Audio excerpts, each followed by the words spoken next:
Well, exciting times for anyone who likes to catch their own Dungeness crab. It's the night before the season opens, and we just got all this stuff out of the freezer we've been keeping. A lot of tuna, salmon, we got anchovies over there, more tuna in that bag.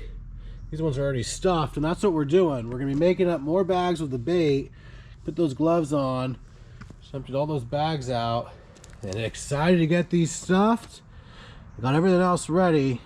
All right, well, before it gets dark here and I start stuffing those bait bags, I wanted to show you the crab pots we're using tomorrow.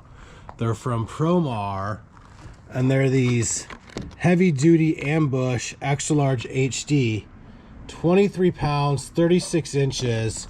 I mean, once the crab get in here, I think they're gonna even have a hard time getting out. Really excited to use these. Don't need to add any extra weight. I already got an underwater camera on there we'll try out. So, night before crab opener, I love it. All right, well, I'm gonna go get those bags stuffed. All right, we're gonna go albacore tuna head.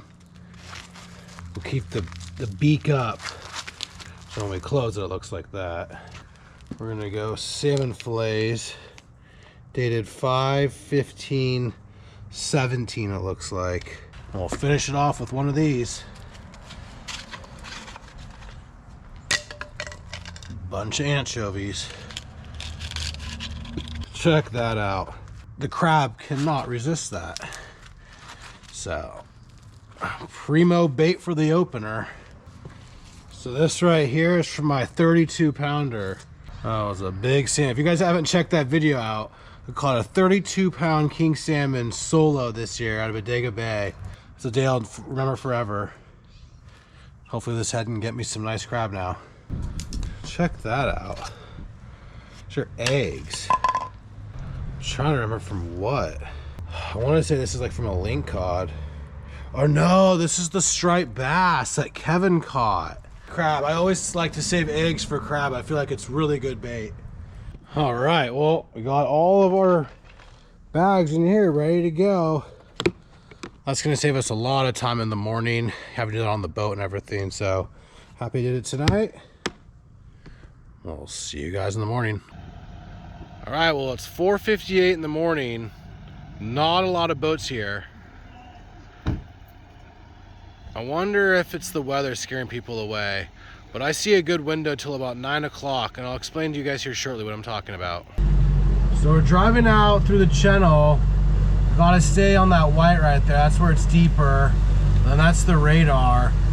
The 3 dots in front of us, one of them's a boat in the middle, and then the left and the right one, those are the markers on the way out marking the channel.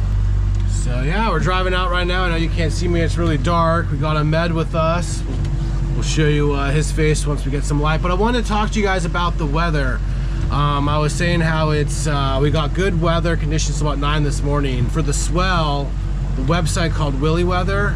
So I'll just do like a Google search, Bodega Bay, swell forecast, Willy Weather. And then I really like how they show the swell. You can see here on this graph, it displays it for you. I like the visual of it. So there's lots of different ways you can see the swell. This is just for me, the way I like to do it.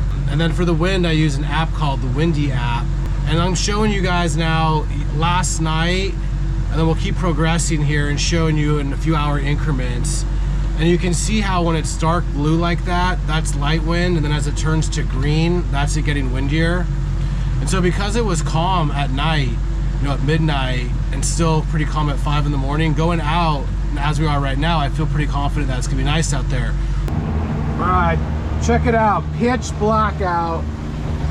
Ahmed and I are a little scared, but just kidding. We have these great electronics here. Mine are Ray Marine, but the one on the right, that's our radar. I have it kind of zoomed in a little bit just for better detail. So if anything appears on there, I'll know there's an object. And then on the left, of course, is the map. And so I can see all my previous trails, those pink lines. So kind of just following those at a cruising speed. And luckily it's really nice out. It's a nice ride, so. That's how we're doing it. I think we're about halfway right now. We'll be probably dropping these crab pots in the dark, making some good time. All right. right, well, we're at the spot. We're gonna start dropping these pots. They'll look like bait. Great pots from Promar. So we got 4 smaller ones and then 2 heavier ones. And I got about, I think 150, 200 feet of rope on them. So we're gonna be dropping these in about 110 feet of water we're at right now. So we'll probably be crabbing 90 to maybe 150 feet, anywhere between that range right now. Tons of fish jumping. I imagine it's because we have this light on.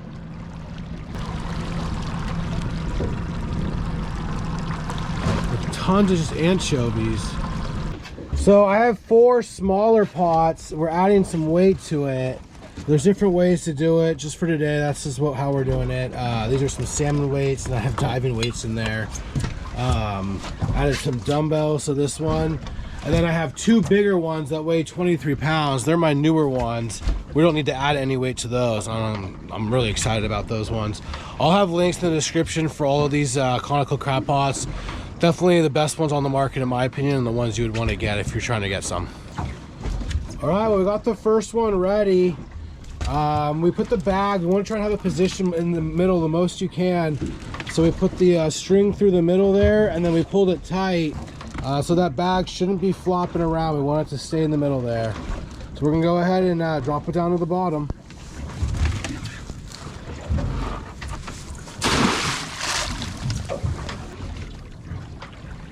Pretty far, you can't see shit. I know, I just put mine on autopilot and it was awesome.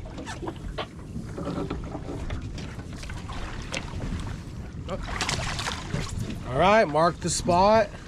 First one's in. Oh, this one's number 2, and I see it's loaded up with a tuna bag. I bet this one's gonna do good. All right, throw her in.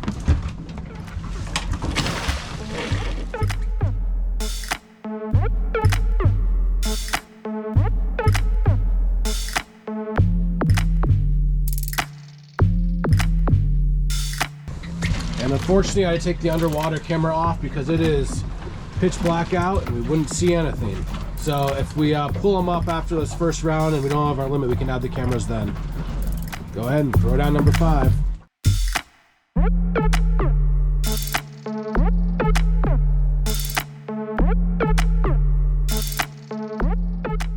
So I'm just using Google Maps to mark our spots. So there we go, our 6 crab pots.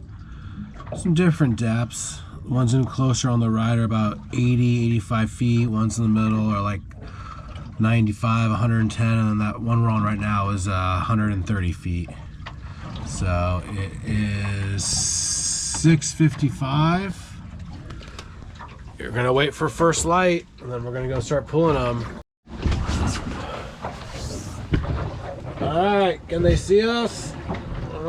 7:40 now. We're gonna go pull up some pots. Hopefully we got limits. It's cold. We've been just like sleeping for the last 40 minutes. It felt nice just laying and rocking with the boat. All right, I'll see you guys at the first pot. All right, let's try and go as quick as you can. Let's go.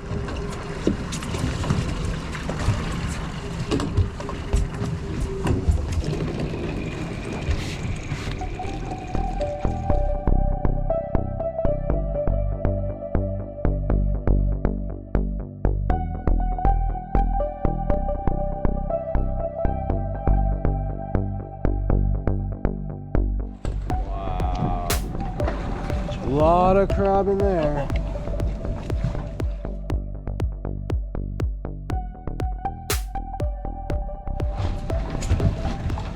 All right, so here in California, we got 5 3/4 they gotta be. You need to have a crab gauge with you.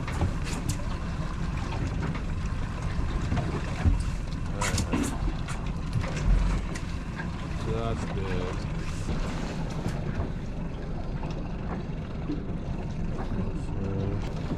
Well, 4 keepers in the first one. That's a real good sign.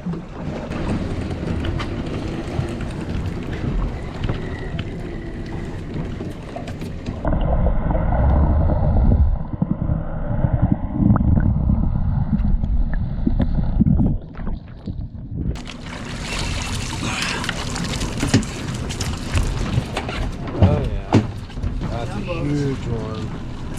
Jumbos, dude. Four. That's good. Well, that was that tuna bag. They love that one. We got 4 jumbos in that one and then a few smaller ones. We're keeping some smaller keepers in a side bucket right now. We'll probably throw those ones out, but 8 nice ones so far with 2 pulls. Good start to the season. All right, number 3 here.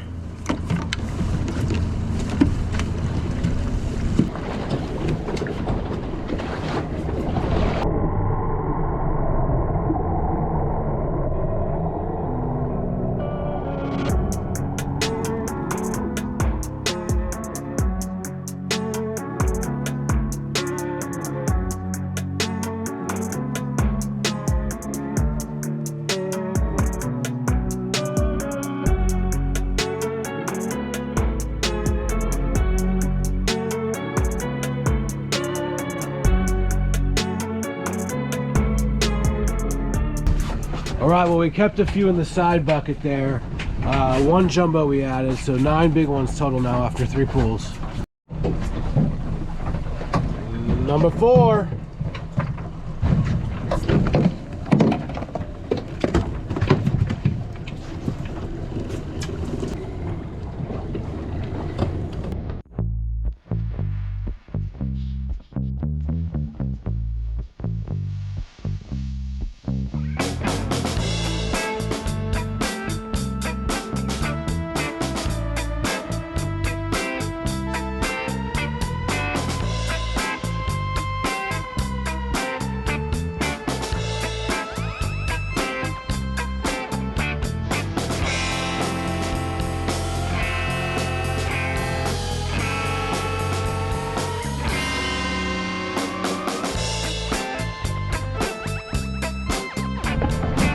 All right, more of the same. Just tons of crab out here, all sizes. We got 12 big ones now in our keeper bucket, and I think like six other keepers in the other one. So 2 more pools.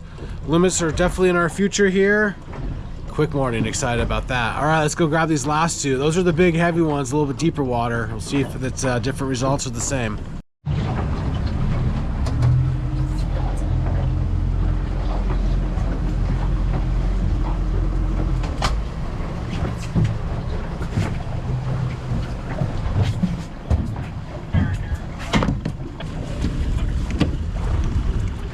All right, number 5.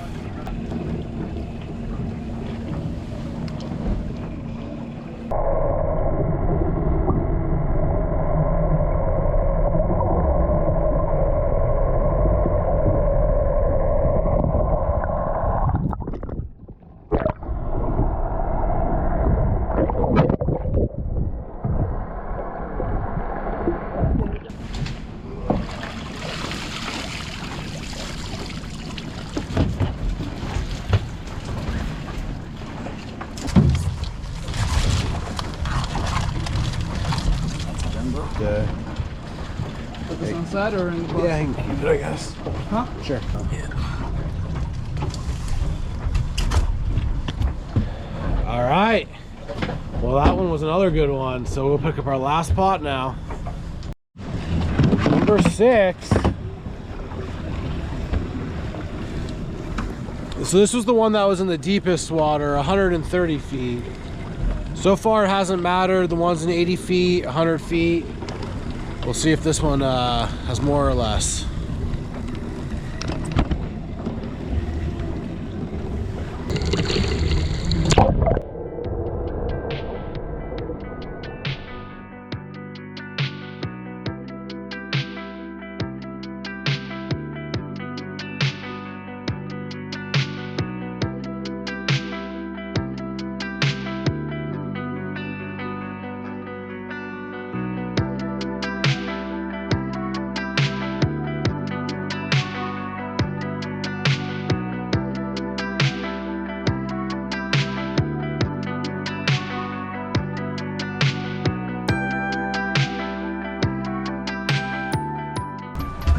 So we have 19 keeper crabs so far. We have to pick one of these as our number 20. What do you guys see? This one's pretty good right here. It's pretty nice. Alright, any, meeny, miny, mo. Alright, this is the bad luck one. That's number 20. So we'll go ahead and release these guys. Look at all these keepers, big ones. All these 6.5 inchers get to go bye-bye. Alright, well, it's not even 9 o'clock yet. We're heading in. It feels great. We got our limits of Dungeness Crab to open the season.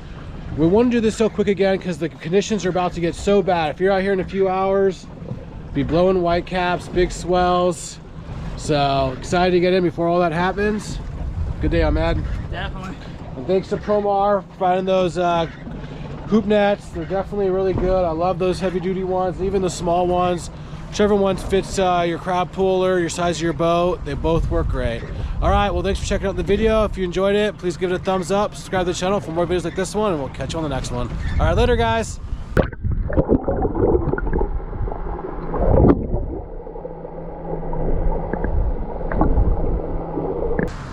All right, well, we're shaking our heads back on land. So we just got inspected by Fish and Game, and I knew he was gonna take his time with us because what else is he gonna do? We're the only boats back.